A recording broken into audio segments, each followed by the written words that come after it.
கர்த்தருடைய நாமத்துக்கு மகிமை உண்டாகட்டும். என்னுடைய பெயர் முகமது ஏஜாஷ். நான் ஒரு முஸ்லீம், அதுதான் உண்மை. நான் ஒரு முஸ்லீம், நான் ஒரு பாய், உருது பேசுகிற முஸ்லீம். எனக்கு சொந்த ஒரு தென்காசி. நான் பார்த்தீங்கன்னா தென்காசியில் வளர்க்கப்பட்டேன், திருநெல்வேலியில் வளர்க்கப்பட்டேன். நான் 5 வயசு இருக்கும்போது என்னுடைய அப்பா இறந்துட்டாங்க. எங்கள் அப்பா இருக்கும்போது நானும் எங்கள் அப்பாவும் என்னுடைய அம்மாவும் என்னுடைய அக்காவும் நாங்கள் டவுனில் தான் இருந்தோம். பாளையங்கோட்டையில் இருந்தோம், அப்புறம் டவுனில் இருந்தோம். அப்பா இறந்ததுக்கப்புறம் நாங்கள் தென்காசிக்கு போயிட்டோம். என்னுடைய சொந்த ஊர் தென்காசினால நாங்கள் அப்பாவுடைய அப்பா வீடு, தாத்தா வீட்டில் போய் இருக்க ஆரம்பிச்சிட்டோம். எங்கள் அப்பா இறக்கும்போது எனக்கு 5 வயசு.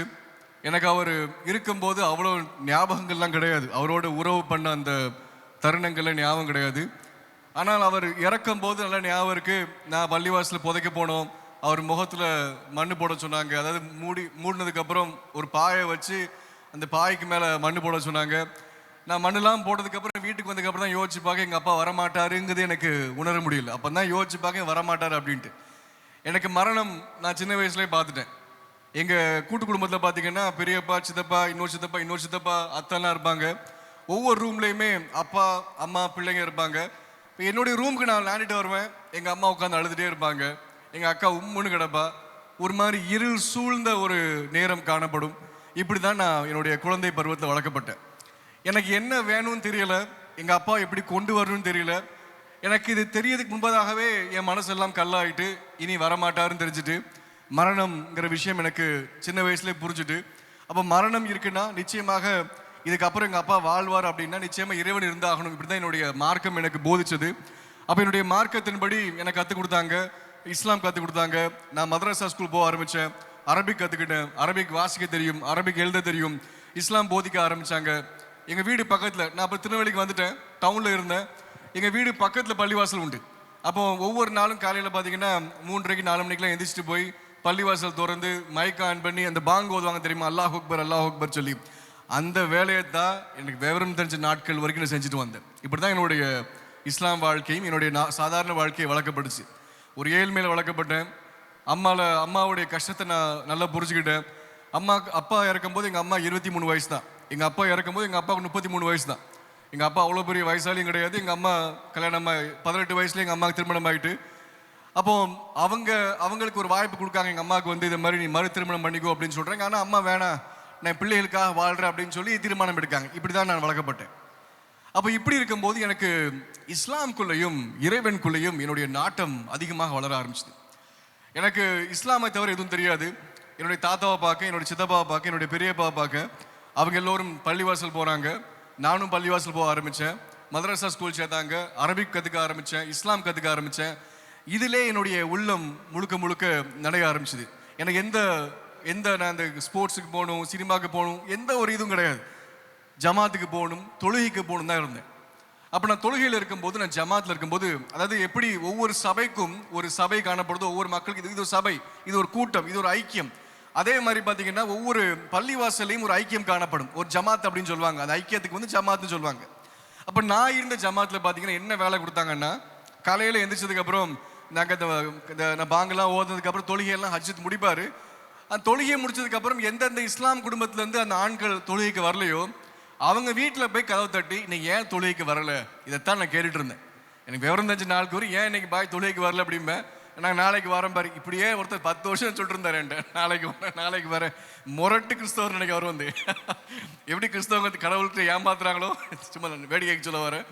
10 வருஷம் ஆனாலும் சில பேர் தொழுகைக்கு வந்தது கிடையாது. அது ஜும்மா பள்ளிவாசல் மட்டும் வருவாங்க, வெள்ளிக்கிழமை மட்டும் வருவாங்க, தவிர மற்ற நாட்கள் யாரும் வரமாட்டாங்க. அப்போ இந்த சூழ்நிலையில் எனக்கு இஸ்லாம் குறித்து அதிகமாக தாகம் வர ஆரம்பிச்சது. ஏன்னா இஸ்லாமியன், நான் ஒரு முஸ்லீம், நான் உருது பேசுகிற பாய் முஸ்லீம். அப்போ எனக்கு இஸ்லாமுக்குள்ள நாட்டம் வர வர என்னுடைய இறைவனை தெரிந்து கொள்ள இந்த இறைவனை எப்படியாவது நான் ப்ளீஸ் பண்ணணும், அவருக்கு மகிழ்ச்சி உருவாக்கணும், அவருக்கு என்ன பிடிச்சிருக்கோ செய்யணுங்கிற விஷயத்தை யோசிக்க ஆரம்பித்தேன். கிறிஸ்தவர்களை பொறுத்த வரைக்கும் பார்த்தீங்கன்னா, நீங்கள் உங்கள் கடவுளை ரொம்ப நேசிக்க, நீங்கள் ஆராதனை பண்ணுவீங்க, பாடல் பாடலாம், டான்ஸ் ஆடலாம், இதெல்லாம் உங்களுடைய பைபிள் சுதந்திரம் கொடுக்குது. இஸ்லாம் பொறுத்த வரைக்கும் அப்படி எதுவுமே கிடையாது. இஸ்லாமில் பொறுத்த வரைக்கும் 5 கடமைகள் மாத்திரம்தான் உண்டு. நீங்கள் முஸ்லீம்ங்கிற அறிக்கை செய்யணும், களிமா ஓதணும் அப்படிம்பாங்க. அதுக்கப்புறம் பார்த்தீங்கன்னா தொழுகைக்கு போகணும், 5 வேளை ஒரு நாளைக்கு தொழுகை செய்யணும். அப்புறம் ரமலான் மாதத்தில் நோன்பு வைக்கணும் 30 நாள், இது 3வது கடமை. 4வது பணக்காரர்கள் ஜக்காத் கொடுப்பாங்க, அதாவது ஏழை இஸ்லாமியர்களுக்கு ஜக்காத்து நன்கொடை கொடுப்பாங்க, உதவி செய்வாங்க. 5வது ஹஜ்ஜு போகணும். இப்போ என்னுடைய வயசுக்கு பார்த்தீங்கன்னா அந்த 3 விஷயம் தான் முக்கியம், தவிர வேறு எதுவும் பண்ண அவசியம் இல்லை. எனக்கு இஷ்டம் இருக்கோ இஷ்டம் இல்லையோ நான் இந்த கடமைகள் தான் செய்தாக வேண்டும். இதுதான் என்னுடைய இறைவன் எதிர்பார்க்குறார் என்கிட்ட வந்து. அவர் வந்து அன்பு எதிர்பார்க்கல, என்னுடைய இறைவன் வந்து என்கிட்ட அன்பு எதிர்பார்க்கல, என்கிட்ட வந்து ஒரு டிசிப்ளின் எதிர்பார்க்கல. அவர் எதிர்பார்த்தது ஒரு ஆர்டர், ஒரு கடமை, ஒரு நிகழ்வு பண்ணி ஆகணும். அவருக்கு வந்து நான் பலி செலுத்தது கிடையாது, நான் என்னுடைய தொழுகையை கொடுத்தாகணும். இதைத்தான் அவர் வந்து எதிர்பார்க்கார். அப்போ இப்படி இருக்கிற சூழ்நிலையில் நான் இதெல்லாம் செய்ய ஆரம்பித்தேன். ஜமாத்துக்கு போக ஆரம்பித்தேன். ஒவ்வொரு வெள்ளி சனி ஞாயிறு பார்த்தீங்கன்னா நாங்கள் ஒவ்வொரு ஜமாத்துக்கு போவோம். ஜமாத்துக்குன்னு ஒவ்வொரு பள்ளிவாசலுக்கு போவோம். இன்னொரு பள்ளிவாசல் போய் அங்கே தங்கி அங்கே இருக்க முஸ்லீம்லாம் கொண்டு வந்து அவங்களுக்கு முகமது நபியை குறிச்சும் இஸ்லாமியை குறிச்சும் குரானை குறிச்சும் போதிக்கிற ஒரு மனுஷனாக வாழ்ந்துட்டு வந்தேன். அப்படி இப்படி இருக்கிற சூழ்நிலையில் 2 வியாழக்கிழமைக்கு ஒரு வியாழக்கிழமை இந்த ஜங்ஷன், இந்த பாலம் இருக்குல்ல, தாமிரபரணி பாலம் இருக்குல்ல, அது பக்கத்தில் பார்த்தீங்கன்னா ஒரு பெரிய பள்ளிவாசல் உண்டு. அந்த பள்ளிவாசல் வந்து ஒரு தலைமை பள்ளிவாசல் மாதிரி இருக்கும். எல்லா மக்களும், அதாவது கோயில்பட்டியில், கடம்பூர், திருநெல்வேலி டவுனு, மேலப்பாளையம், தென்காசி, எல்லா ஜமாத்துலேருந்து பார்த்தீங்கன்னா 2 வியாழக்கிழமைக்கு ஒரு வியாழக்கிழமை அங்கே கூடுவாங்க. அப்போ எங்கள் ஜமாத்துலேருந்து ஒரு 4-5 பாய் நாங்கள் போவோம். நான் ஒரு சில பாய் நாங்கள்லாம் சேர்ந்து பைக் எடுத்துகிட்டு போவோம் அந்த மீட்டிங்கு. அப்போ அந்த மீட்டிங் நாங்கள் போகும்போது பார்த்தீங்கன்னா அங்கே எப்போதும் 2 வாரத்துக்கு ஒரு 2 வாரத்துக்கு ஒரு வியாழக்கிழமை பேசும்போது ஒரு பெரிய தலைவர் தான் பேசுவார். ஒரு மௌலானா பேசுவார். அரபி தேசத்துல வந்து மௌலானா இருப்பார். எகிப்து தேசத்துல வந்து அரபி தெரிஞ்ச மௌலானாவா இருப்பார். மௌலானா வந்து பிஷப் மாதிரி வச்சுக்கோங்களேன், வந்து பேசுவார். அப்போ அவர் பேசும்போது ஒரு சம்பவத்தை அவர் சொல்ல ஆரம்பித்தார்.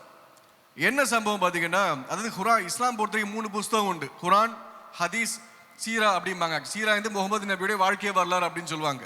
இந்த 3 புஸ்தகத்தில் இந்த ஹதீஸ்ங்கிற புஸ்தகம், நடு புஸ்தகம் பார்த்தீங்கன்னா, அந்த புஸ்தகத்தில் முகமது நபி சொர்க்கத்துக்கு போகும்போது அல்லாஹ் சொன்னாராம், நீ வந்து ஒரு நாளைக்கு 50 வேளை தொழுகை செய்ய வேண்டும் என்று அல்லாஹ் சொல்லியிருக்காரு அவர்கிட்ட. அவர் வந்துட்டு இருக்கும் போது மோசே அவர் இடைப்படி சொன்னாரா, 3வது ஹெவன் நினைக்க, 3வது பரலோகத்தையோ சொர்க்கத்தையோ சொல்றாரு, எப்ப நீங்க வந்து 50 வேளை தொழுகை செய்ய முடியாது, நீ 5 வேளை தொழுகை செய்ய அப்படின்னு சொல்லி முடிக்காரு. இதை வந்து முகமது நபி இந்த உலகத்துல சொல்வதாக ஒரு கதை உண்டு. எனக்கு இந்த கதை கேட்டோடனே பார்த்தீங்கன்னா, நான் ஒரு முஸ்லீம். நான் வந்து ஏற்கனவே அல்லா மேலே வெறியா சுத்திட்டு இருக்கேன். அவர் என்ன சொல்றாரு, என்ன செய்வாரு, என்ன சொல்லணும், அந்த ஒரு இதில் சுத்திட்டு இருக்கேன். அப்போ இந்த கதையை கேட்டதுலேருந்து என் உள்ளம் எனக்கு தெரிஞ்சுட்டு, அல்லாஹ் சொன்னது 50 வேளை தொழுகை, மனிதனாகிய மோசே எதற்கு 5 வேளை சொல்ல ஆக வேண்டும் சொல்லி நான் யோசிச்சுட்டு, நம்ம பெசாட்டி ஒரு 30 வேளையா தொழுகை செய்யலாமே அப்படிங்கிற ஒரு திட்டம் போட ஆரம்பித்தேன். எத்தனை வேளை சொன்ன? 30 வேளை. நான் கரெக்டாக கேலண்டர் போட்டேன். நம்ம எத்தனை மணி நேரம் தொழுணும்னு சொல்லி டைம்லாம் போட்டு பார்த்தேன். 24 மணி நேரத்தில் 20 மணி நேரம் தொழுவோன்னு முடிவு பண்ணேன். அந்த 20 மணி நேரத்தில் பார்த்தீங்கன்னா 4 மணி நேரம் தூக்கம், 20 ஹவர்ஸ் ப்ரேயர் அப்படிங்கிற விஷயத்தை நான் மனசில் வச்சுக்கிட்டு நான் தொழுகை செய்ய போனேன். ஒரு 3 நாளைக்கு எனக்கு லீவ் வந்து, வெள்ளிக்கிழமை லீவ் வந்துச்சு எனக்கு. அப்போ லீவ் இருக்கிறதுனால வெள்ளி சனி ஞாயிறு 3 நாளைக்கு தானே சொல்லி நான் 30 வேளை தொழுகை 30 வேளை தொழுகை 30 வேளை தொழுகை சொல்லி இந்த 3 நாளைக்கு நான் செஞ்சு முடித்தேன். செஞ்சு முடிச்சு இந்த 4வது நாள் பார்த்தீங்கன்னா என்னையும் அறியாமல் எனக்குள்ள டிப்ரெஷன் வர ஆரம்பிச்சது, எனக்குள்ள தாழ்வு மனப்பான்மை வர ஆரம்பிச்சது, எனக்குள்ள அல்லாஹ் பேச ஆரம்பிச்சிட்டார் தான் சொல்லணும். அதாவது பிசாசு என்கிட்ட பேச ஆரம்பிச்சு சொல்லணும். இப்போ சொல்லணும்னா இந்த காலத்தை சொல்லணும்னா அது என்ன பேசுது பார்த்தீங்கன்னா, என்கிட்ட வந்து நீ தற்கொலை செய்ய வேண்டும் அப்படிங்கிற ஒரு குரல் எனக்குள்ள கேட்க ஆரம்பிக்குது. என் வாழ்க்கை அல்லான்னு சொல்லி தான் சுற்றிட்டு இருந்துச்சு. நான் எதையுமே யோசிக்கல, எதையுமே நான் செய்யாமல் தான் போயிட்டு இருந்தேன். திடீரென்று என்னுடைய வாழ்க்கையில் நான் ஒப்பு கொடுக்கும் போது, இஸ்லாமுடைய இறைவனுக்கு ஒப்பு கொடுக்கும் போது, அந்த இறைவன் என்கிட்ட பேச ஆரம்பிச்சாரான்னு தெரியல, எனக்கு வந்து தற்கொலை செய்ய வேண்டும் என்ற எண்ணம் வர ஆரம்பிச்சது. இதெல்லாம் நான் யோசிக்க, நம்ம ஏன் தற்கொலை பண்ணணும்னு யோசிக்கிறேன். நான் யோசிக்கிறது மாதிரி என் வாழ்க்கை பள்ளத்தில் போது ஒரு பிரேக் த்ரூ இல்லை, இருதயத்தில் ஒன்றுமே எப்போதுமே இருந்தது கிடையாது. ஆனால் எனக்குள்ள நம்பிக்கை இல்லை, எனக்குள்ள வெறுப்பு காணப்படுச்சு, எனக்கு வாழுங்கிற தைரியம் இல்லாமல் போதுச்சு. என்னுடைய வாழ்க்கையெல்லாம் யோசிச்சு பார்க்க, அப்பா கிடையாது, நம்ம கஷ்டப்படுறோம், அம்மா சத்துணவு டீச்சராக இருக்காங்க, அம்மாவுக்கு 300 ரூபா சம்பளம், இதெல்லாம் யோசிச்சு பார்க்க எப்படி நம்மளால வாழ முடியும், இதெல்லாம் யோசிச்சு எனக்குள்ள நான் தற்கொலை பண்ண முடிவு பண்ணேன். ஆனால் இந்த எண்ணம் வரும்போது நான் என்னுடைய ஹஜ்ரத் போய் சொன்னேன், இந்த மாதிரி எனக்கு தற்கொலை பண்ணணும் எண்ணம் ஓங்கிட்டே இருக்கு, எனக்காக நீ துவா பண்ணுங்க அப்படின்னு. அப்போ ஒவ்வொரு வாரமும் ஹஜ்ரத் வருவார் வீட்டுக்கு. ஜும்மா பள்ளிவாசல் முடிச்சுட்டு மத்தியானம் முடிச்சுட்டு வீட்டுக்கு வருவாங்க. வீட்டுக்கு வந்த உடனே ஒரு கிளாஸ் தண்ணி கேட்பாங்க. நான் போய் தண்ணி குடிப்பேன். அதில் 3 தடவை துப்புவார். 3 தடவை துப்பிட்டு அவுது பில்லாஹி மினஷ் ஷைத்தானிர் ரஜீம் பிஸ்மில்லா ரஹ்மானிர் ரஹீம் சொல்லி குடிக்க சொல்லுவாங்க. நான் குடிப்பேன். ஒன்றும் ஆகாது, தண்ணி மட்டும் தான் காணாமல் போயிட்டே இருந்துச்சு. ஒவ்வொரு வாரத்துக்கு குடிக்க தண்ணி காணாமல் போயிட்டு, அவ்வளோதான். ஆனால் எனக்குள்ள எந்த மாற்றம் இல்லை, எனக்குள்ள எதுவுமே ஆக மாட்டேங்குது. நாட்கள் போகுது, வாரங்கள் கழியுது, மாதங்கள் ஆனதுக்கப்புறம் நான் முடிவு பண்ண நமக்கு இதுக்கு மேலே நம்பிக்கையே இல்லை, நானும் என்னமோலாம் செஞ்சு பார்க்க எனக்குள்ள நம்பிக்கை பிறக்க மாட்டேங்குது. இப்போ சரி நம்ம செத்துடலாம், இந்த குரல் சொல்வது சாவதானம் சொல்லுது நாம் சாகலாம் அப்படின்னு சொல்லி 2005 ஜனவரி மாதம் 2ஆம் தேதி டவுனில் இருக்கும்போது தான் நான் அந்த ராணி அண்ணா காலேஜ் பக்கத்தில் என்னுடைய சைக்கிள் எடுத்துகிட்டு நான் இப்போ பழையப்பேட்டையில் இருந்தேன். பழையப்பேட்டை கிடையாது, எக்ஸாக்டாக அந்த காந்தி மண்டபம் சொல்லுவாங்க தெரியுமா, காந்தி மண்டபம். நீங்கள் பேட்டையிலேருந்து போனீங்கன்னா ஒரு பழைய மண்டபமாக இருக்கும். அந்த காந்தி மண்டபம் பக்கத்தில் என்னுடைய வீடு உண்டு, சாமியார் தைக்கா தெரு நம்பர் 1. என் வீடு நம்பர் 1 ஆக்சுவலாக, அதில் டோர் நம்பர். அப்போ நான் அங்கேருந்து நான் சைக்கிள் எடுத்துகிட்டு நான் எங்கள் அம்மாட்ட சொன்னேன், இந்த மாதிரி நான் உழவர் சந்தைக்கு நான் விளாட போகிறேன் அப்படின்னு. எங்கள் அம்மா சரின்னு விட்டாங்க. எங்கள் அம்மாவுக்கு தெரியும் நான் 3 மாதமாக டிப்ரெஷன் இருக்கேன் அப்படின்னு சொல்லி. சரி ஏதோ விளாட போகிறானே விளையாடட்டும், ஏதாவது அவனுக்கு மனசு நிம்மதி இருக்குன்னு சொல்லி எங்கள் அம்மா அனுப்பிவிட்றாங்க. நான் சைக்கிள் எடுத்துகிட்டு உழவர் சந்தைக்கு கொஞ்சம் நேரம் போனேன். கொஞ்சம் உட்காந்துக்கிட்டு அப்படியே நான் ராணி அண்ணா காலேஜ் பக்கத்தில் நான் தென்காசி போகிற ரூட்டில் போய் உட்காந்துக்கிட்டு சைக்கிள் எடுத்துகிட்டு நான் ஒரு மரத்து கீழே உட்காந்துட்டு அழ ஆரம்பித்தேன். எனக்கு செத்துடணும், வாழ்க்கையை முடிச்சிடலாம், நமக்கு நம்பிக்கையே வரமாட்டேக்கு அப்படிங்கிற விஷயத்தை யோசிச்சுட்டு நான் எதுக்காக சாகணும், எப்படி சாகணுங்கிறது நான் புலம்பிகிட்டு இருக்கேன், அழுதுட்டு இருக்கேன். நான் இந்த புலம்பிட்டு அழுதுட்டு இருக்கும்போது நான் யோசிக்கேன், அம்மாவை யார் காப்பாற்றுவா, அக்காவை யார் பாப்பா, நம்ம என்ன செய்ய முடியும், இதெல்லாம் எனக்குள்ள யோசனையாக போயிட்டு இருக்கு. ஆனாலும் எனக்கு நம்பிக்கை பிறக்க மாட்டேக்கு. நான் அந்த மரத்து கீழே உட்காந்துக்கிட்டு நான் இதெல்லாம் யோசிக்கும் போது அந்த மரத்தில் பார்த்தீங்கன்னா யாரோ ஒருத்தங்க அந்த ஆப்பிள் ஷேப்பில் அலுமினியத்தில் பெயிண்ட் அடித்து உங்கள் துக்கம் சந்தோஷமாக மாறும் அப்படின்னு வசனம் அங்கே பெயிண்ட் அடித்து ஒட்டி வச்சுருக்காங்க, ஆணி அடித்து வச்சுருக்காங்க மரத்தில். நான் அதை பார்த்த மாத்திரத்தில் என் இருதயத்தில் ஒரு குரல் சொல்லுது, நீ வீட்டுக்கு போ, நான் உன்கிட்ட பேசணும் அப்படின்னு சொல்லி. நல்லா புரிஞ்சுக்கோங்க, இந்த 4-5 மாதம் பார்த்தீங்கன்னா இந்த ஒரு பாம்பு காதில் நக்கிற மாதிரி தான் இருக்கும். இந்த அல்லாஹ் சொல்லுவார் நீ சாகணும் அப்படின்னு சொல்லும்போது ஏதோ பாம்பு கடிக்கிற மாதிரி சவைக்கிற மாதிரி எனக்கு தோணும். என் காதை வந்து நான் இப்படி பண்ணிட்டு இருப்பேன். எனக்கு அந்த அளவுக்கு அருவருப்பாக இருக்கும் அது எனக்கு தோணும் போது. ஆனால் இந்த குரல் என் காதில் பேசினா இருதயத்தில் சொல்லப்படுது, நீ வீட்டுக்கு போட நான் பேசணும் அப்படின்னு சொல்லி. நான் நினைக்கிறேன் ஒருவேளை நம்ம நல்ல ஒரு வார்த்தையை வாசித்தோம், அதனால் நமக்குள்ள ஒருவேளை நம்பிக்கை வருதுன்னு நினச்சிக்கிட்டு நான் யோசிக்கும் போது அந்த வார்த்தை எனக்கு தள்ளுது, நீ வீட்டுக்கு போ, நான் உன்ட்ட பேசணும்னு சொல்லி தள்ளுது. நேற்று நான் சைக்கிள் எடுத்துகிட்டு வீட்டுக்கு வந்தேன். நான் அம்மாட்ட சொன்னேன், இதை மாதிரி நான் தற்கொலை பண்ண போனேன், என்னை மன்னிச்சிருங்க என்ன. அம்மா அழ ஆரம்பித்தாங்க, பாட்டி அழ ஆரம்பித்தாங்க, மக்கள்லேருந்து எல்லாரும் வந்துட்டாங்க, எல்லா சகாபாக்கள் எல்லா நண்பர்கள் வந்து எல்லாரும் திட்டினாங்க, என்னடா அப்படி பண்ணிட்டு இருக்க, நீ பெசாரி நீ ஜமாத்துக்கு வா, நீ சரியில்லை 3 மாதமா, நீ என் கூட நீ அங்கே ஜமாத்துக்கு போகலாம், நம்ம அங்கிட்டு ஒரு 3 நாள் போகலாம். நான் சொல்கிறேன், சரி பாய் நான் போவோம், இந்த அடுத்த வாரம் போவோம். நான் தான் உங்கள்கிட்ட எல்லாம் சொல்லிட்டு தானே இந்த 3 மாதம் 4 மாதமாக எனக்கு தற்கொலை தோணுது அப்படின்னு சொன்னேன். நீ யாரும் அதை பெருசாக எடுக்கலையே அப்படின்னு. எனக்கு அன்றைக்கி ரொம்ப அவமானமாக இருந்துச்சு. அதே நேரத்தில் எனக்கு இது எக்ஸாஸ்ட் ஆகிட்டு ரொம்ப அழுது வெயிலில் போயிட்டு அன்றைக்கி நான் சீக்கிரம் தொழுகையெல்லாம் முடிச்சுட்டு என்னுடைய மக்ரிப் தொழுகை அப்புறம் ஈஷா தொழுகை 8 மணிக்கு நடக்கும். தொழுகையை முடிச்சு நான் தூங்க போயிட்டேன். நான் படுத்து கொஞ்சம் நேரம் தூங்கிட்டு இருக்கும்போது நல்லா புரிஞ்சுக்கோங்க, நான் தூங்கிட்டு இருக்கேன், எனக்கு 100% உணர்வுள்ளவனாக இருக்கேன், நான் தூங்குறேன் அப்படின்னு சொல்லி. நான் தூங்கும்போது என் பக்கத்தில் ஒருத்தர் நிற்கிற மாதிரி நல்லா உணர முடிஞ்சுது. நல்லா புரிஞ்சுக்கோங்க, நான் 100% தூங்குறேன், எனக்கு தூக்கம் தெரியுது, யாராவது எழுப்பிட்டு ஏஞ்சிருவேன்னு தெரியுது. அதே சூழ்நிலையில் எனக்கு எப்படி விளக்கம் கொடுக்கன்னு தெரியல, நான் என்னுடைய சரீரத்தை பார்க்குற மாதிரி எனக்கு உணர்வு இருந்துச்சு. என்னுடைய இந்த நிலைமையிலே நான் 100% உணர்வுள்ளவனாக இருந்தேன். என் பக்கத்தில் யாரோ நிற்கிற மாதிரி எனக்கு தோணுச்சு. இது யாரு அப்படிங்கிற கேள்வி எனக்குள்ள வர்றதுக்கு முன்பதாகவே இந்த மதியம் பேசின அந்த குரல் சொல்லுச்சு, இதுதான் ஆண்டவராகிய இயேசு கிறிஸ்து அப்படின்னு சொல்லிட்டு. அல்லேலூயா, இதுதான் ஆண்டவராகிய இயேசு கிறிஸ்து அப்படிங்கிற இந்த குரலம் கேட்ட மாத்திரத்தில் என்னையும் அறியாமல் நான் என்னுடைய பாவத்தை எல்லாம் நான் வாந்தி பண்ண ஆரம்பித்தேன். நல்லா புரிஞ்சுக்கோங்க, இஸ்லாமில் வந்து பாவம்ங்கிற விஷயம் கிடையாது. எங்களை பொறுத்த வரைக்கும் என்ன நம்பிக்கைனா, இறைவன் எல்லாத்தையும் நன்மையாக படைச்சாரு. நீங்கள் முகமது நபியை பின்பற்றி நீங்கள் தொழுகை செய்து நீங்கள் வந்தீங்கன்னா நீங்கள் சொர்க்கத்துக்கு வருவீங்க, அவ்வளோதான் நம்பிக்கை உண்டு. நீங்கள் நன்மை செய்கிறீங்க தீமை செய்கிறீங்க, அது காரணம் பாவம்ங்கிற எந்த ஒரு டாக்டரின் உபதேசம் கிடையாது இஸ்லாமில் உண்டு. அப்போ எனக்கு வந்து இதுதான் இயேசு கிறிஸ்து சொல்லும் போது எனக்குள்ள ஒளிஞ்சிருந்த விஷயம் அது வெளியே வாந்தியாய் வெளியே வருது. நான் சின்ன வயசுல செஞ்ச எல்லா விஷயத்தையும் நான் வளர ஆரம்பிக்கேன், எல்லாம் வாந்தி பண்ணுறேன். ஆக்சுவலாக நான் எப்போ எந்திரிச்சேன்னு தெரியல. காலைல எந்திரிச்சேன், தொழுகைக்கு வழக்கம் போல் போனேன், தொழுகையை முடித்தேன், குரான் ஓதுனேன். ஸ்கூலில் போய் நான் இந்த சாப்டர் ஸ்கூலில் அந்த ஒரு வருஷம் நான் சாப்டர் ஸ்கூலில் படித்தேன். 11th மட்டும் நான் 12th அங்கே தான் 11th அங்கே தான் படிச்சுட்டு இருந்தேன். அப்போ நான் கரெக்டாக ஏன்னா என்னுடைய இதெல்லாம் முடிச்சதுக்கப்புறம் தொழுகையெல்லாம் முடிச்சதுக்கப்புறம் நாங்கள் பசங்களாம் சேர்ந்து பேஸ்கெட் பால் கிரவுண்டில் தொழுகை செஞ்சதுக்கப்புறம் சாப்பிடுப்போம். அன்றைக்கி சாப்பிடும் போது நான் அப்போ தான் யோசிச்சு பார்க்க, நமக்கு இத்தனை மாதங்களாக ஒரு டிப்ரெஷன் இருந்துச்சு, நமக்கு திடீர்னு இல்லையே, நம்ம தற்கொலை பண்ண போனோம், அப்புறம் நம்ம வந்தோம், அப்புறம் நம்ம தூங்கினோம், அப்புறம் இயேசுவை பார்த்தோமே, நம்ம ஏன் இயேசுவை பார்த்தோம், அப்போ தான் நான் யோசிச்சு பார்க்க நான் எல்லாத்தையும் மறந்துட்டேன். அந்த கனவு அந்த தரிசனத்தை எல்லாத்தையும் சுத்தமாக மறந்துட்டேன், நடந்தது எல்லாத்தையுமே. நான் இயேசுவை பார்த்தேங்கிற நான் யோசிக்கும் போது எனக்கு வந்து ரொம்ப அருவருப்பாக இருந்துச்சு. ஏன்னா எனக்கு வந்து இயேசு என்றாலே வெறுப்பு. நான் ஒரு இஸ்லாமியனாக இருக்கும்போது பார்த்தீங்கன்னா அந்த காலகட்டத்தில் இந்த கிறிஸ்தவ பசங்களை டார்கெட் பண்ணுறது, இந்த போதகர்களுடைய பசங்களை டார்கெட் பண்ணி அவங்கள அவமானப்படுத்துறது, அவங்கள்ட்ட வந்து திருத்துவத்தை குறித்து கேள்வி கேட்கறது, மரியாதை குறித்து கேள்வி கேட்கறது, சும்மா எனக்கு எதுவுமே தெரியாது பைபிளை பற்றி, ஆனாலும் தெரிஞ்ச மாதிரி கேள்வி கேட்பேன். இவங்களை அவமானப்படுத்த பார்ப்பேன். எனக்கு காலையில் ஐயா சொன்னார், கேட்பாங்கல்ல இயேசு கிறிஸ்து என் கடவுள் சொன்னார், இதே மாதிரி தான் நான் சொல்லிட்டு இருப்பேன். சும்மா ஏதாவது கேள்வி கேட்பேன், அவமானப்படுத்த பார்ப்பேன். எனக்கு இயேசு கிறிஸ்து என்றாலே வெறுப்பா இருந்துச்சு. எனக்குள்ள இருந்த ஆவி அந்த கிறிஸ்துவின் ஆவியா இருந்துச்சு. அப்போ நான் யோசிச்சு பார்க்க, நம்ம ஏன் இயேசு கிறிஸ்துவை பார்க்கணும் அப்படின்னு சொல்லி எனக்கு இது அவமானமாக இருந்துச்சு. நம்ம ஏன் இயேசு கிறிஸ்துவை பார்க்கணும் அப்படின்ட்டு அன்றைக்கி சாயங்காலம் வீட்டுக்கு போனேன். வீட்டுக்கு போன உடனே எப்போதுமே சாயங்காலம் சாப்பிட்ற எனக்கு வழக்கம் உண்டு. அம்மா அப்போ எனக்கு பட்டன் டிவி உண்டு. அம்மா ஒரு பட்டன் அமைக்க வச்சுட்டு போயிட்டாங்க. நான் சாப்பிட்டுட்டு இருக்கும்போது ராஜ் டிவியில் டாக்டர் டிஜிஎஸ் தினகரன் ஐயா வந்து கடவுள் அன்பானவர் அப்படிங்கிற விஷயத்த பேசிட்டு இருக்கார். நான் ஒரு சர்ச்சுக்கு போனது கிடையாது, ஒரு மீட்டிங் போனது கிடையாது, ஒரு டிவி ப்ரோக்ராம் பார்த்தது கிடையாது. அன்னைக்கு நான் சாப்பிட்டு இருக்கும் போது எங்கள் அம்மா அந்த பட்டன் அமுச்சு போனதுனால நான் சரி என்ன பேசுகிறாங்க அப்படிங்கிற கதையை கேட்கும்போது அவர் என்ன சொல்ல வந்தாருலாம் புரியலை. ஆனால் எனக்கு ஒரு விஷயம் புரியுது, இவர் கடவுள் அன்பா இருக்காருங்கிற விஷயத்த சொல்றாருன்னு புரிஞ்சுட்டு, கடவுள் அன்பானவர் அப்படிங்கிற ஒரு கதையை சொல்ல வர்றது புரிஞ்சுக்கிட்டு, எனக்கு என்னன்னு பார்த்தீங்கன்னா, நான் வாழ்ந்த மார்க்கத்தில், நான் படித்த மார்க்கத்தில் கடவுள் அன்பானவருங்கிற விஷயம் கிடையாது.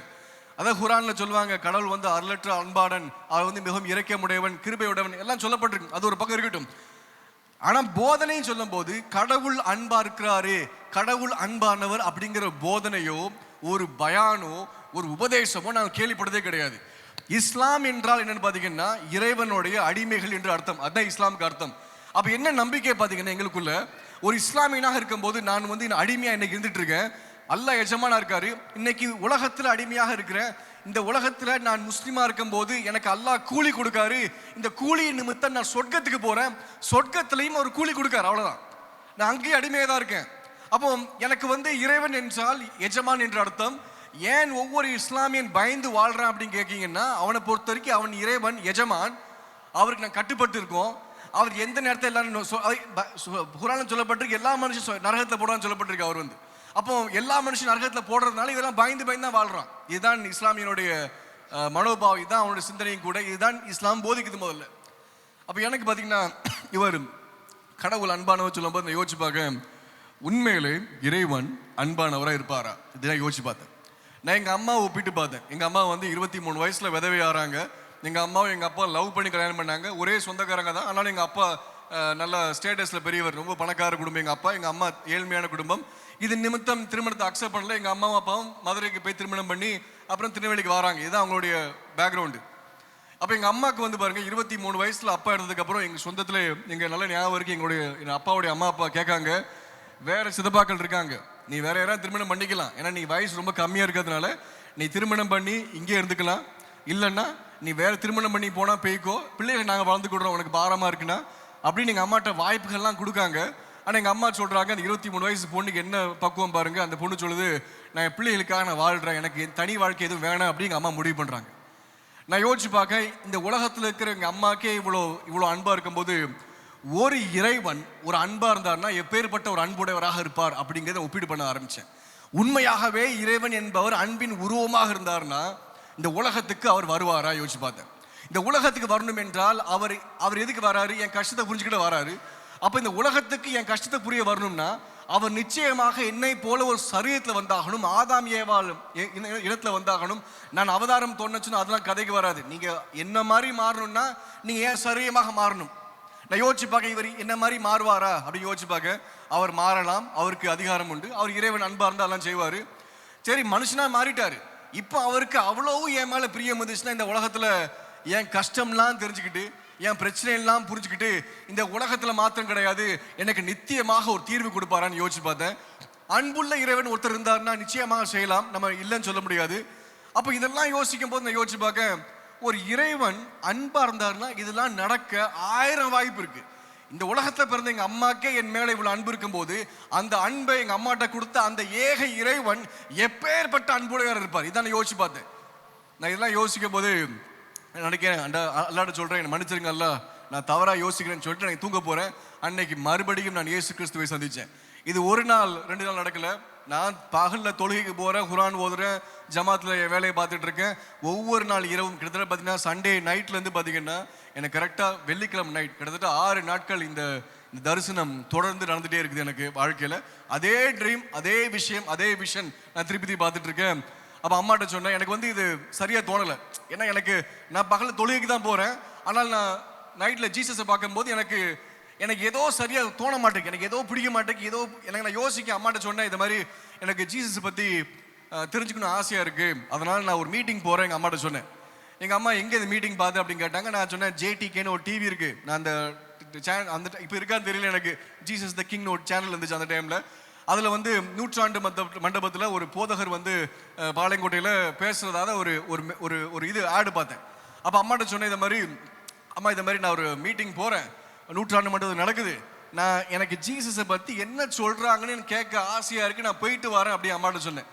எங்கள் அம்மா சொன்னாங்க, நானும் உன் கூட வரேன் அப்படின்னாங்க. எங்கள் அம்மா எதுக்கு வரேன்னு சொன்னாங்கன்னா, நான் போன வாரம் உழவர் சந்தைக்கு விளையாட போகிறேன்னு சொல்லி தற்கொலை பண்ண போனேன், இவன் மறுபடியும் ட்ரிக்ஸ் பண்ணி ஏதோ பண்ண போகிறேன் அப்படின்னு சொல்லி எங்கள் அம்மா பயந்து தான் என் கூட வந்தாங்க. சரி நான் உன் கூட வரேன் அப்படின்னு சொன்னாங்க. நானும் எங்கள் அம்மாவும் போய் முடிக்கும் போது அந்த மீட்டிங்கே முடிஞ்சு எல்லாம் ஏஞ்சி நிற்காங்க. நாங்கள் அப்போ தான் போய் நிற்கும், ஒரு 1000 பேர், 1500 பேர், 2000 பேர் இருக்கிற ஒரு பெரிய மண்டபம்.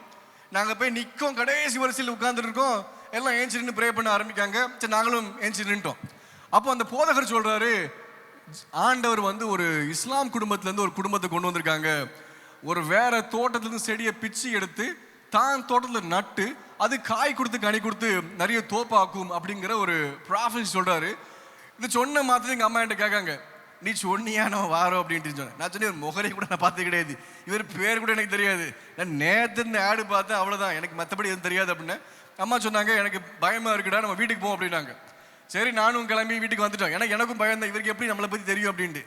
எனக்கு என்னென்னா, நான் பஸ்ஸில் வரும்போது யோசிச்சு பார்க்க, நம்ம யார்ட்டையுமே சொல்லலை இந்த மீட்டிங் வரோன்னு சொல்லி எங்கள் அம்மாட்டே நான் கரெக்டாக ஞாயிற்றுக்கிழமை காலையில் தான் சொல்கிறேன். ஏன்னா அம்மா சம்மதிக்க மாட்டாங்க அப்படிங்கிறதுக்காக நான் கரெக்டாக கிளம்பிட்டு சொல்கிறேன்.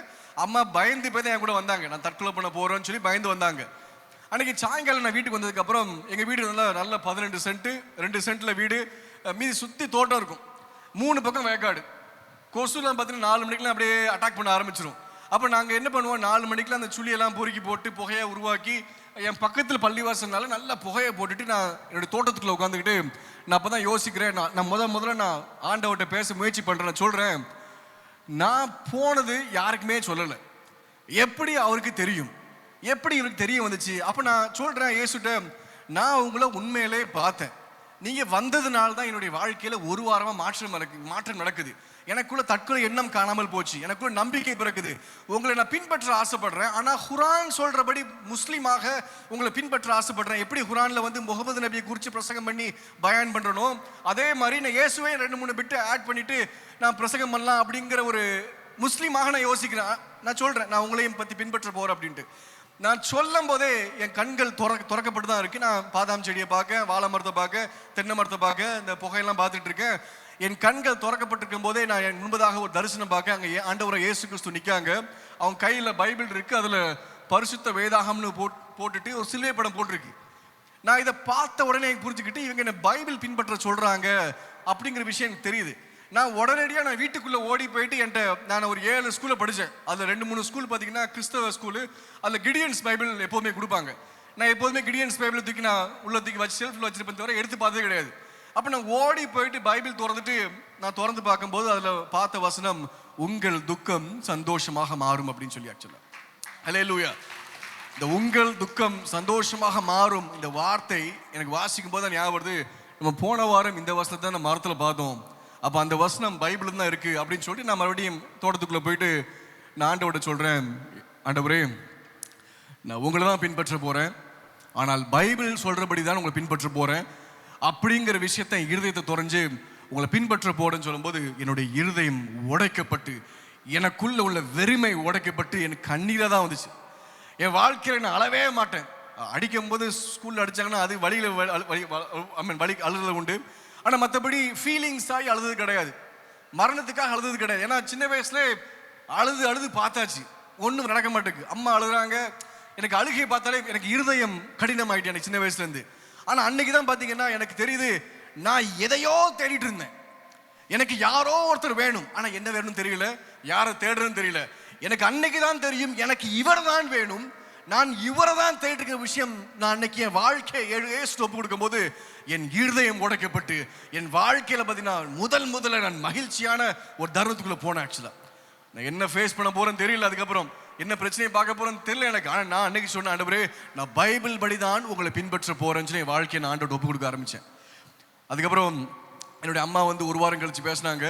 எங்கள் அம்மா கேட்டாங்க, நீ எதுக்கு மாறின அப்படின்னு கேட்டாங்க என்கிட்ட. நான் சொன்னேன், என்ன மாற்றத்தை என்கிட்ட பார்த்தீங்க அப்படின்னு கேட்டேன். எங்கள் அம்மா சொன்னாங்க, நீ எதுக்கு ரொம்ப அழுதுகிட்டு இருக்க, ஏன் அடிக்கடி தோட்டத்துக்குள்ளே போகிற, உனக்கு டிப்ரெஷன், மறுபடியும் டிப்ரெஷன் இருக்கா அப்படின்னாங்க. எனக்கு டிப்ரெஷன்லாம் இப்போ எதுவுமே கிடையாது. இப்போ தான் தெளிவாக இருக்கேன். நான் இயேசு கிறிஸ்துவை விசுவாசிக்கிறேமா, நான் பைபிள் தான் ஃபாலோ பண்ண போகிறேன், என்னை நீங்கள் ஒன்றும் சொல்லாதீங்க அப்படின்ட்டேன். எங்கள் அம்மா வந்து ஒன்றுமே சொல்லாமல் என் கூட அவங்களும் பைபிளை பின்பற்ற ஆரம்பித்தாங்க. எங்கள் அம்மாவுடைய மாற்றம் பார்த்தீங்கன்னா என்னுடைய வாழ்க்கையின் மாற்றம் எங்கள் அம்மாவுக்கு ஒரு பெரிய தாக்கத்தை கொடுத்துச்சு. எங்கள் அம்மாவுக்கு நல்லா தெரியும், நான் சின்ன வயசுலேருந்து நான் விளையாட போடலை, தம் அடிக்க போகல, தண்ணி அடிக்க போகல, நான் சினிமா தேட்டருக்கு நான் போகல, ஜமாத்து தான் நான் போயிட்டு இருந்தேன் உட்காந்து. அப்போ எங்கள் அம்மாவுக்கு தெரியும் இவன் எதையோ தேடிட்டு இருந்தான், இப்போ அவனுக்கு ஏதோ ஒன்று கிடச்சிட்டு. அப்போ இதுதான் உண்மைங்கிறது எங்கள் அம்மா உணர்ந்து நானும் எங்கள் அம்மாவும் சர்ச்சுக்கு போகிறோன்னா அந்த ராஜ் டிவியில் தினகரன் ஐயா ஒவ்வொரு நாளும் 7:30 மணிக்கு வந்து பேசுவார் ராஜ் டிவியில். என்ன சொல்வார்லாம் தெரியாது, ஆனால் மனசுலேருந்து அழுகையாக வரும். என் வாழ்க்கை ஒரு 6-7 மாதம் இப்படி தான் ரகசிய கிறிஸ்தவனாக நான் வளர ஆரம்பித்தேன். எங்கள் வாழ்க்கையை மாற ஆரம்பிச்சது. 5-6 வருஷம் கழிச்சு என்னுடைய பாட்டி தாத்தா ரட்சிக்கப்பட்டாங்க. 6 வருஷம் கழிச்சு என்னுடைய அக்கா ரட்சிக்கப்பட்டா. எங்கள் பாட்டி தாத்தா ரட்சிக்கப்படும் போது அவங்களுக்கு 79 வயசு 81 வயசு மூழ்கி ஞானஸ்தானம் எடுத்து எங்கள் தாத்தா ரட்சிக்கப்பட்டாங்க, பாட்டி ரட்சிக்கப்பட்டாங்க. அவங்க மறித்து கிறிஸ்துக்குள்ள அடக்கம் பண்ணோம், கல்லறையில் தான் அடக்கம் பண்ணோம். ஆண்டவர் என் வாழ்க்கையை மாற்றி போட்டார். நல்லா படிக்க வச்சாங்க, நல்ல வேலைக்கு சேர்ந்த, நல்ல சம்பாத்தியம் கொடுத்தாங்க. இந்த சூழ்நிலையில் நிறைய பள்ளிவாசல் இழுத்துட்டு போனாங்க, நிறைய இஸ்லாம் மக்களுடைய கூடியக்கு என்னை கூப்பிட்டாங்க. வீட்டில் ஜமாத்காரங்க வந்து உட்கார்ந்துருப்பாங்க, மிரட்ட ஆரம்பிச்சாங்க, கொலை மிரட்டல் கொடுத்தாங்க. 2015 நானும் என் மனைவியும், அப்போ எனக்கு ஒரு பொண்ணு தான் உண்டு, சின்ன பொண்ணு உண்டு. நாங்கள் கரெக்டாக அப்போ சென்னையிலேருந்து நாங்கள் பெங்களூருக்கு மாறி போகிறோம். ஒரு பிரதர் சொல்கிறாரு, உங்கள் வீடு அட்ரஸ் எடுத்து வச்சிருக்காங்க பிரதர், உங்களை கொலை பண்ணுறதுக்கு வராங்க அப்படின்னாங்க. நான் சொன்னேன், அந்த வீட்டை விட்டு போய் 2 மாதம் ஆச்சு அப்படின்னு. ஆக்சுவலாக அப்போ எனக்கு அதேமாதிரி 2016 சென்னையில் கேஸ் போட்டாங்க ஓட்டேரியில். இதை மாதிரி இவன் கிறிஸ்தவ மிஷினரி, இவன் இஸ்லாமியன் கிடையாது அப்படின்னாங்க. அந்த போலீஸ்காரங்க ஐடென்டிஃபிகேஷன்லாம் பார்த்துட்டு இவன் தான் உண்மையான ஒரிஜினல் முஸ்லீம், நீங்கள் முஸ்லீமே கிடையாது அப்படின்ட்டாரு அவங்கள பார்த்துட்டு. ஏன்னா நான் எதுவுமே என் பேரை மாற்றலை, நான் எதுவுமே என் பாஸ்போர்ட் எதுவுமே மாற்றலை, என் மதத்தை எதுவுமே மாற்றலை, என் உள்ளத்தை நான் ஆண்டவர்கிட்ட கொடுக்க ஆரம்பித்தேன். நல்லா புரிஞ்சுக்கோங்க, ஆண்டவர் என் வாழ்க்கையை மாற்றினார். நேரம் போயிட்டு நான் 2 நிமிஷம் எடுத்துக்கிட்டேங்க. ஆண்டவர் என் வாழ்க்கையை மாற்றினாங்களா புரிஞ்சுக்கோங்க. 2019 நான் பிஸ்னஸ் பண்ண ஆரம்பித்தேன். லாக்டவுன் வர ஆரம்பிச்சது, ஆனாலும் என்னுடைய பிஸ்னஸ் ஆண்டவர் உயர்த்த ஆரம்பித்தாங்க. இந்தியாவில் என்னுடைய பிஸ்னஸ் உயர ஆரம்பிச்சது. ஆண்டவர் துபாயில் பிஸ்னஸ் ஆரம்பிக்க வச்சாங்க, எனக்கு அங்கே பிஸ்னஸ் ஆரம்பித்தேன். ஆண்டவர் எங்கே போனாலும் என்னை அளவில்லாமல் ஆஸ்வதிக்க ஆரம்பித்தார். என்னுடைய உள்ளம் ஆசீர்வாதத்தை நோக்கி போனது கிடையாது, இந்த உலகத்தின் செல்வத்தை நோக்கி போனது கிடையாது. நான் அபுதாபி போனாலும் தேவ மினிஸ்ட்ரி தான் பண்ண போயிருக்கேன், நான் நைஜீரியா போனாலும் தேவனுடைய மினிஸ்ட்ரி தான் பண்ண போயிருக்கேன், நான் சிங்கப்பூர் போனாலும் என் தொழிலுக்காக நான் போவேன், ஆனால் தேவனுடைய மினிஸ்ட்ரி பண்ண போவேன். நான் அவருடைய ராஜ்யத்திற்காக ஓடும் போது அவருடைய வாழ்க்கையை பார்த்துக்கிட்டார். ஆக்சுவலாக நீங்கள் ஆண்டவர் பார்த்தீங்கன்னா என்ன, உண்மையிலே நான் ஒன்றுமே இல்லாமல் இருந்தேன். எனக்கு தென்காசியில் ஒரு ஏசி ரெடிமேட் ஷோரூம் உண்டு, ஹாஜி முஸ்தபா சொல்லி. அங்கே தான் வேலைக்கு போகணும்னு நினச்சேன், ஏன்னா அங்கே தான் ஏசி உண்டு அந்த காலத்தில். அப்போ நான் அங்கே போய் வேலை செய்யணும், ரெடிமேட் ஷோரூமில் நினச்சிட்டு இருந்தேன். இன்றைக்கி நான் யோசிச்சு பார்க்க, இன்றைக்கி என்னுடைய கம்பெனியில் இத்தனை பேர் வேலை செய்கிறாங்க, ஆண்டவர் எவ்வளோ ஆசீர்வச்சிருக்காரு. இதெல்லாம் யோசிக்கும் போது என்னை அழைத்த இறைவன் உண்மை உள்ளவர். போன வருஷம் பக்ரீத்தில் 20 வருஷம் கழிச்சு என்னுடைய குடும்பம் என்னை கூப்பிட்டு வச்சு, என்னுடைய சித்தப்பா யூஎஸ்லேருந்து வராரு, உன்னை பார்க்கணும், உன்னை பார்த்து 20 வருஷம் ஆச்சு அப்படின்னாங்க. குடும்பம் எல்லாம் கூடுறாங்க. நானும் என் மனைவி என் பிள்ளைங்கள்லாம் போய் நிற்கும். என்னுடைய பெரியம்மா எங்கள் அக்காட்ட இன்னொரு பெரியம்மா ஃபோனில் சொல்கிறாங்க, இது மாதிரி நீங்கள் போகும்போது எப்படி போனீங்க ஞாபகம் இருக்கு, உங்களை பிச்சைக்காரன மாதிரி அனுப்பிவிட்டாங்க இந்த இடத்த விட்டு, ஆனால் நீங்கள் வரும்போது உங்களை எப்படி ஆண்டவர் ஒரு தேவனுடைய பிள்ளைகள் என்பது எங்களுக்கு தெரியுது, நீ யாரை நம்பி போனியோ அவர் உன்னை கைவிடலை அப்படின்னு சொல்லி என்னுடைய பெரியம்மா அறிக்கை எடுத்தாங்க. ஹல்லேலூயா. நல்லா புரிஞ்சுக்கோங்க, இவர் மாத்திரம்தான் தேவன். உங்க வாழ்க்கை மாறணும் என்றால் நீங்க பைபிள் சொல்ற மனுஷனாக மாறினால் ஒன்றும் ஆகாது. வேதம் இன்னைக்கு ஐயா தெளிவான வார்த்தையில சொன்னார் காலையில் பேசும்போது. நான் ஒரு விஷயம் சொல்லி முடிக்கிறேன். எழுப்புதல் அப்படிங்கிற பாத்தீங்கன்னா பைபிள் அடிப்படையில் பாத்தீங்கன்னா எழுப்புதல் சத்தத்தினால வந்தது கிடையாது. நல்லா புரிஞ்சுக்கோங்க, உங்களுடைய ஆராதனை எழுப்புதல் வந்தது கிடையாது. எழுப்புதல் வரும்போதெல்லாம் தேவனுடைய வசனம் பிரசங்கம் பண்ண போது இருதயம் உடைக்கப்பட்டு மனம் மாறார்கள். எஸ்ரா வரும்போது எழுப்புதல் கொண்டு வந்தாரு, நெகேமியா வரும்போது எழுப்புதல் கொண்டு வந்தாங்க.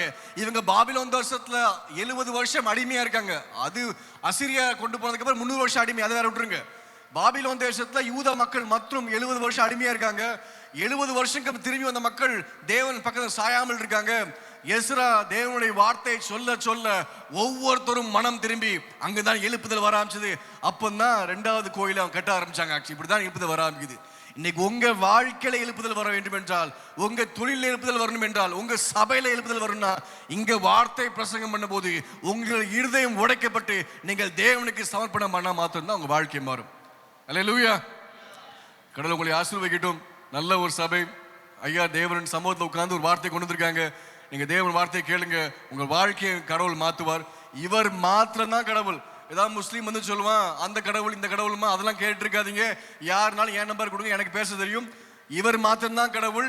பைபிள் சொல்ற கடவுள் தான் உண்மையான தேவன். இவர் ஒருத்தர் தான் ஆபிரகாமின் தேவன். ஹல்லேலூயா, ஹல்லேலூயா.